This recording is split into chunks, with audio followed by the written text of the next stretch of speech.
Très chers amis, Shabbat Shalom Umvorach, nous lirons ce Shabbat la Parasha Vayeshev. Et nous n'oublierons pas que dimanche soir, nous allumerons la première bougie de Hanouka. Pendant Hanouka, nous lisons toujours la Parasha Miketz. Certaines années, nous lisons également la Parasha Vayeshev. Quoi qu'il en soit, la Parasha Vayeshev est toujours celle qui précède à la fête de Hanouka. C'est sûr qu'il y a un lien entre la Parasha Miketz et Hanouka, mais c'est également sûr qu'il y a un lien entre la Parasha Vayeshev et la fête de Hanouka, et nous allons essayer d'appréhender ce lien entre ces parachutes et la fête de Hanouka. Tout d'abord, dès le premier passage de la Parasha, la Torah nous donne les meilleurs ingrédients pour un cocktail explosif. Ce qu'il faut faire pour faire exploser une famille. Et donc nous avons, premièrement, Yosef, qui est très gentil. Il fait partie des plus jeunes enfants de Yaakov, c'est l'avant-dernier. Après, il y a Binyamin, mais Yosef, c'est celui qui est né après les 6 enfants de Léa, après Dina, la fille de Léa, et après les 4 enfants des servantes. Donc il est le plus jeune, à part Binyamin. Et pourtant, celui qui s'occupe de ses frères, il s'occupe des enfants de servantes, qui sont malgré tout un peu plus âgés que lui. Et puis il est rapporté dans la paracha que Yosef rapportait à son père tous les méfaits de ses frères. Donc on a, premier ingrédient, ce qu'on appelle le lashon hara. Tout le monde sait qu'il est interdit de dire du lashon hara. Alors pourquoi on se permet d'en dire? Parce que cet interdit a il y a cet interdit des situations particulières où il est permis de dire de lashon hara. Par exemple, quand c'est nécessaire, quand il y a une utilité à le dire, bien sûr, à condition de ne pas exagérer, de ne pas broder autour, etc. Mais dans certaines conditions, il y a des cas exceptionnels où il est malgré tout permis de dire de lashon hara. Et puisque c'est permis dans certains cas, alors on se le permet dans tous les cas, sans trop réfléchir.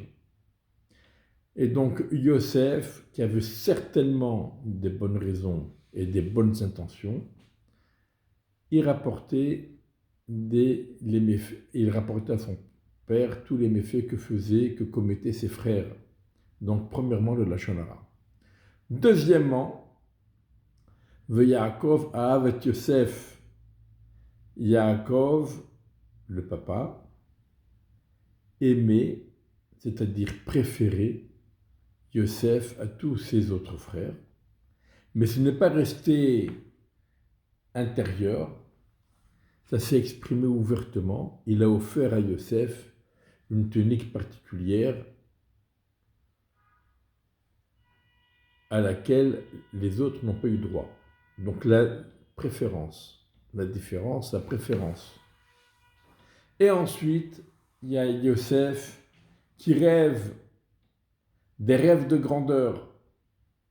Et là, c'est la goutte qui fait déborder le vase et les relations entre les frères sont au plus bas. Alors, on apprend de là plusieurs choses. Tout d'abord, ne pas dire du lashon hara. Et même lorsque on y voit une nécessité, une utilité, bien réfléchir à ses intentions profondes et à ce que l'on a droit de dire et pas un mot de plus. En tout cas, faire très attention au lashon hara. Deuxièmement, pour les papas et les mamans, ne pas faire de différence entre les enfants. même une petite différence. La Gemara nous dit que la tunique de Yosef n'était pas plus chère que celle des autres frères.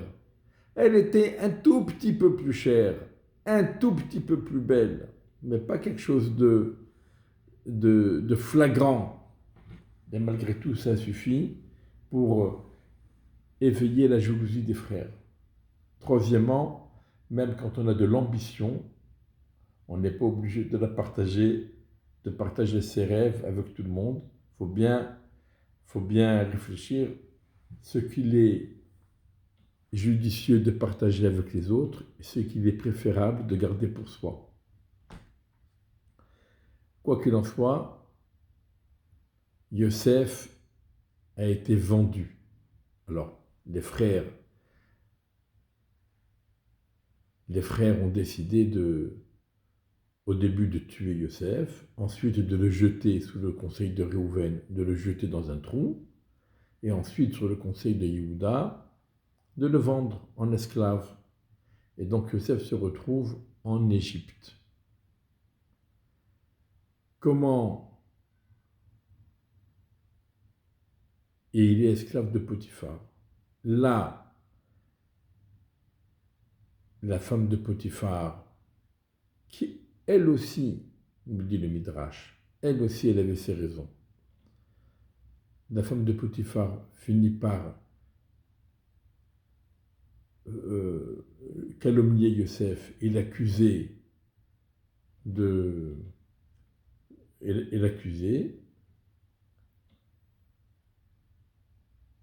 et Yosef se retrouve de nouveau dans un trou, au fond d'un trou.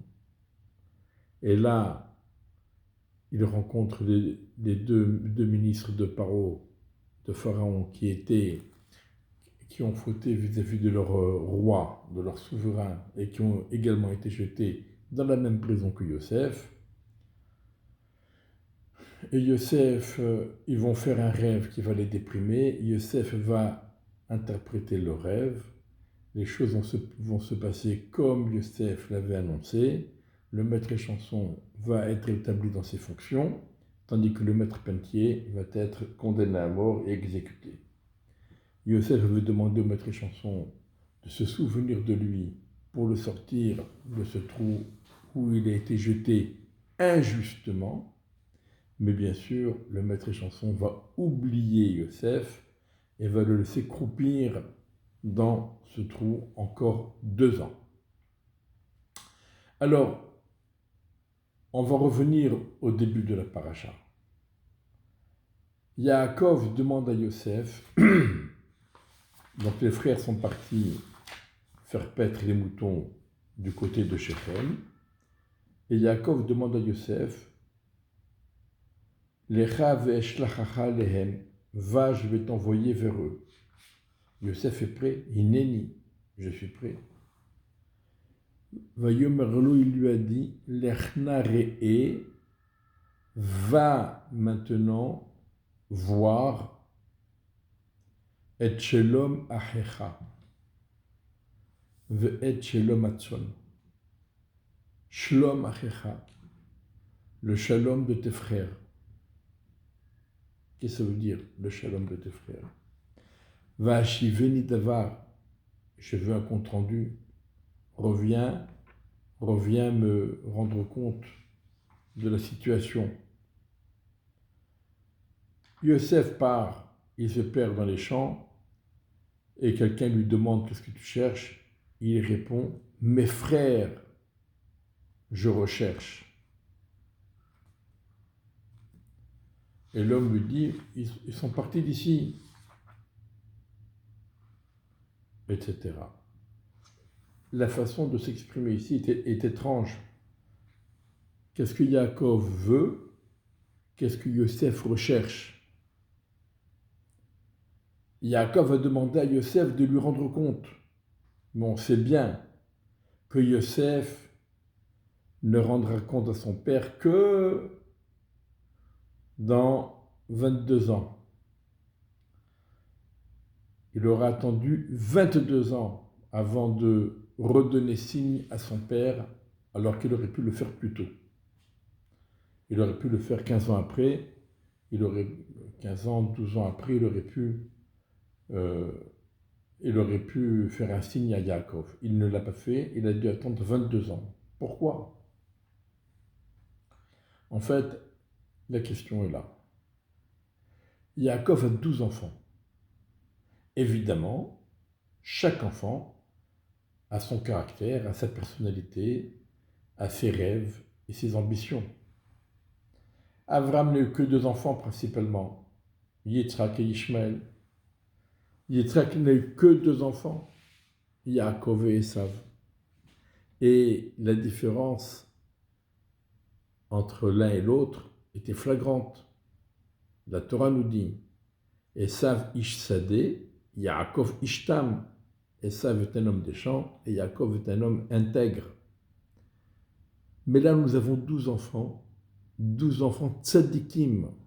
La Gemara nous dit Yaakov mitato shlema. Toute sa famille est parfaite, tous ses enfants sont parfaits. Ils sont tous animés de bonnes intentions, d'une volonté de servir Hachem, d'une volonté de bien se comporter. 12 tzadikim. Et Yaakov donne sa préférence à Yosef. Pourquoi Yosef? Plus que les autres. Et il lui donne une cotonnette passime, une tunique bariolée. Pourquoi une tunique bariolée? On n'est pas pour Purim, c'est pas le carnaval. Pourquoi une tunique bariolée? En vérité, Yaakov était tout à fait conscient que tous ses enfants, chacun a sa façon d'appréhender les choses, de ressentir les choses. Chacun réfléchit à sa façon. Chacun a sa façon de servir Hachem. Chacun trace son chemin. Aucun enfant ne ressemble à l'autre.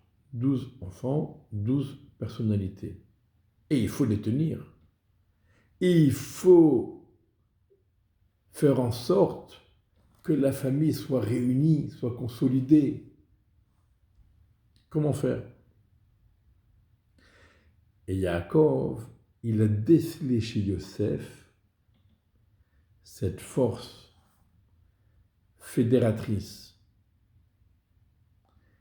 Et d'où vient Yosef cette force? De son nom. Quand Rachel, après maintes prières et maints sacrifices, elle est tombée enfin enceinte, elle a donné naissance à son fils, elle a appelé Yosef. Pourquoi elle a appelé Yosef? Yosef li ben acher, qu'Akadosh Baruch Hu me rajoute un autre fils. En général, un fils unique, c'est bien. Au moins, il n'aura personne avec qui se disputer. L'héritage, ça va entièrement pour lui. Aucun problème. Non. Yosef li ben acher, elle veut que son fils Yosef qui est né ait envie d'avoir un frère avec qui partager. Elle veut que son fils développe dans ses traits de caractère le désir du prochain.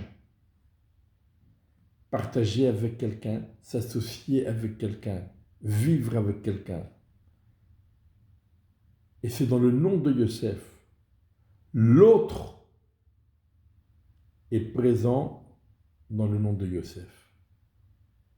Et cette force que Rachel a donnée à son fils en lui donnant ce nom, eh bien Yosef va la faire développer et il aura cette force de faire fédérer tous ses frères autour de lui.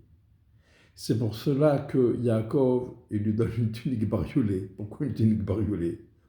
Parce qu'il y a beaucoup de couleurs. Et la tunique,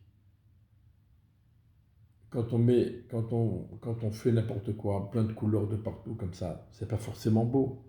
Mais quand on le fait avec talent et avec sensibilité, alors on peut, dans une seule tunique, réunir toutes sortes de couleurs et faire en sorte que le vêtement soit magnifique. Que chaque couleur soit relevé et que l'ensemble est relevé par la somme de toutes les couleurs. Et c'est ça Yosef. C'est pour cela que Yaakov a donné à Yosef cette tunique particulière, Ketonet Passim, une tunique bariolée avec plein de rayures, de raies, des raies de couleur, une tunique rayonnante. Et lorsque Yosef va rêver,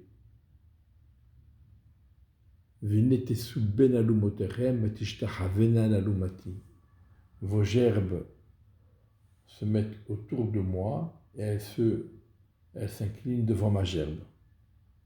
Et ensuite, les étoiles, les astres qui se prosternent devant Yosef. C'est vrai que ça peut être interprété comme une fabulation, c'est des rêves de grandeur. Il veut dominer tout le monde. Mais ce n'est pas forcément la bonne interprétation. Ça peut être lorsque tout le monde se prosterne devant quelqu'un, mais personne ne les a forcés à se prosterner. C'est eux qui ont décidé de se prosterner devant. Ce sont leurs gerbes qui ont décidé de se prosterner devant la gerbe de Yosef. Ce sont les astres qui ont décidé de se prosterner devant Yosef. Personne ne les a obligés. C'est-à-dire que c'est d'un commun accord qu'ils se sont soumis à Yosef. C'est-à-dire que Yosef a réussi à faire en sorte que ses frères le couronnent, que ses frères l'élèvent sur eux. Ce n'est pas une domination forcée, c'est une domination voulue. C'est un règne, c'est une royauté. Hamalor timlor alenu immachol timshol ban. Il y a le concept de Meloucha, il y a le concept de Memshala. Memshala, c'est une domination forcée. Meloucha, c'est la royauté, c'est une domination acceptée et voulue. Yosef n'avait pas eu l'intention, c'est ça le dilemme. Est-ce que Yosef va essayer de soumettre par la force ses frères, ou bien ce sont ses frères qui vont de leur propre gré le mettre sur eux et lui donner la royauté. Là est toutes les différences. Le rêve de Yosef devait s'interpréter de la façon la plus pacifique et la plus volontaire de la part des frères. Mais les frères l'ont interprété de la deuxième façon, une domination forcée. C'est pour ça qu'ils vont détester encore plus Yosef. Dans l'esprit de Yaakov et dans l'esprit de Yosef, Yosef est fédérateur. Il réunit tout le monde autour de lui. Dans l'esprit des frères, Yosef écrase tout le monde et tente de dominer tout le monde. D'où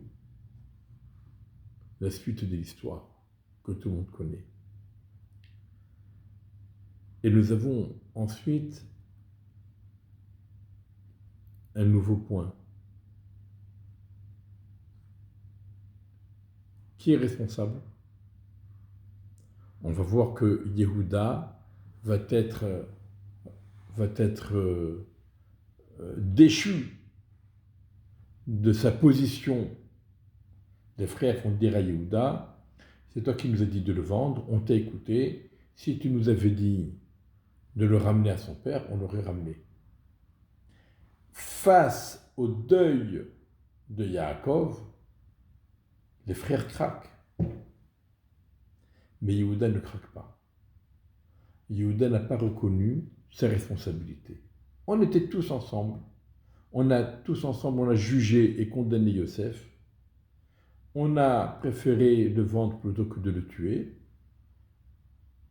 Eh bien, dans un beddin, chacun doit dire ce qu'il pense, et dans le beddin, le plus grand s'exprime en dernier, pour que les plus jeunes ne soient pas influencés par l'avis du plus grand, et que chacun puisse s'exprimer donc librement. Donc Yehuda a rejeté la responsabilité de ce qui s'est passé, et il a été déchu. Il va retrouver sa place après l'histoire de Tamar, quand il va reconnaître sa responsabilité. Yosef aussi est responsable. Qu'est-ce qu'il va dire de la Shonara sur ses frères? Et qu'est-ce qu'il dit? Qu'est-ce qu'il raconte ses rêves? Soit il arrive à les raconter de façon à ce qu'ils soient bien compris, soit il ne les raconte pas. Pourquoi il raconte à ses frères et il attise leur haine? Yaakov aussi est responsable. Pourquoi il a manifesté une préférence flagrante vis-à-vis de Yosef au détriment des frères? Mais chacun a ses raisons. Yaakov, très certainement, et on le verra dans la paracha Vayechi, Yaakov est conscient que lorsque Rachel est décédée et qu'elle a été enterrée au bord du chemin, eh bien cela a traumatisé Yosef. Et c'est pourquoi Yaakov essaye de réconforter Yosef en lui donnant une tunique plus belle, en lui accordant plus d'affection. Donc Yaakov a une raison pourquoi il agit ainsi. Mais les frères ne comprennent pas. Yosef a une raison pourquoi il dit du lachon hara sur ses frères, parce qu'il espère que Yaakov va les éduquer et va les remettre dans le droit chemin. Yosef raconte ses rêves, parce que pour Yosef, ses rêves sont des rêves amicaux, ne sont pas des rêves de domination forcée.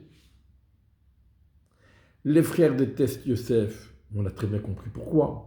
Ils ont mal interprété les rêves de Yosef, ils ont mal interprété cette préférence que Yaakov manifestait vis-à-vis de Yosef, et donc ils en ont été jaloux.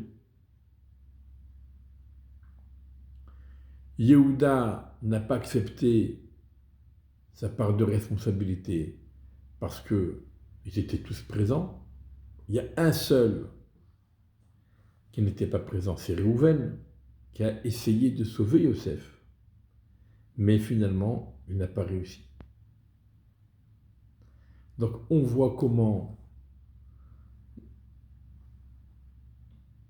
la psychologie des uns et des autres, comment ça marche, quelles sont les raisons profondes, mais aussi comment elles sont perçues par les autres.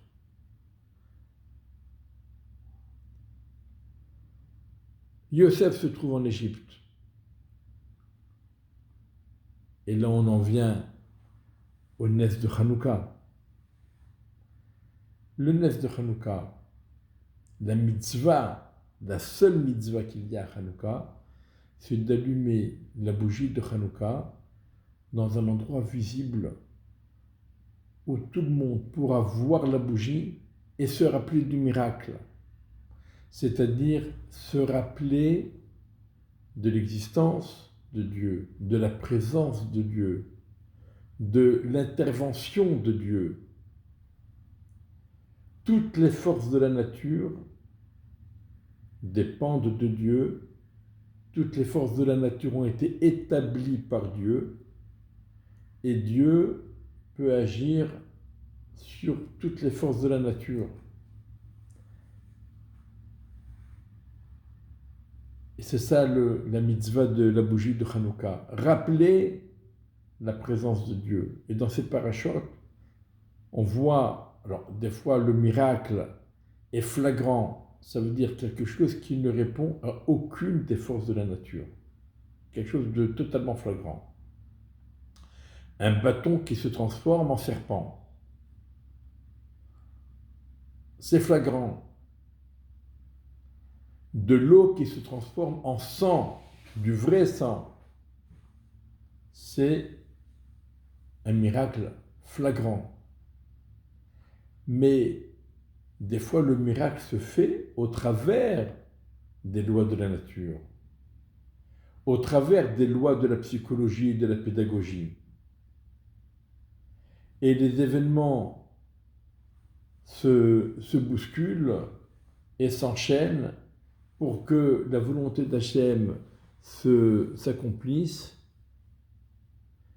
Et si on ne voit qu'une petite partie du film, on ne voit pas forcément l'aboutissement de la volonté d'Hachem, mais quand on voit dans la totalité comment les choses se sont enchaînées les unes avec les autres, comment le père qui se sent entre guillemets coupable par rapport à son fils, alors il agit ainsi, le fils raconte des choses, les frères interprètent à leur façon, et finalement, il y a des disputes, et il y a de la jalousie, et il y a des catastrophes.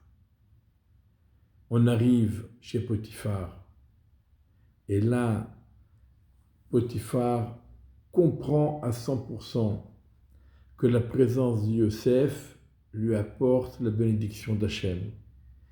Potiphar comprend à 100% que son nouveau serviteur Yosef, qui est un bon à rien, un enfant gâté, mais malgré tout, tout se passe à merveille, tout ce que Yosef fait réussit à 100%. Potiphar n'est pas un idiot, il comprend que c'est l'intervention d'Hachem. Yosef, c'est une bougie de Hanouka. Yosef, c'est une bougie de Hanouka qui rappelle la présence d'Hachem qui intervient dans tous les instants de la vie.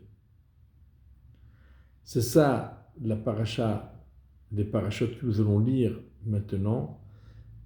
Elles sont révélatrices, tout en restant dans un cadre tout à fait naturel, mais elles sont révélatrices de la présence d'Hachem qui organise et qui orchestre les éléments de la nature afin que sa volonté s'accomplisse.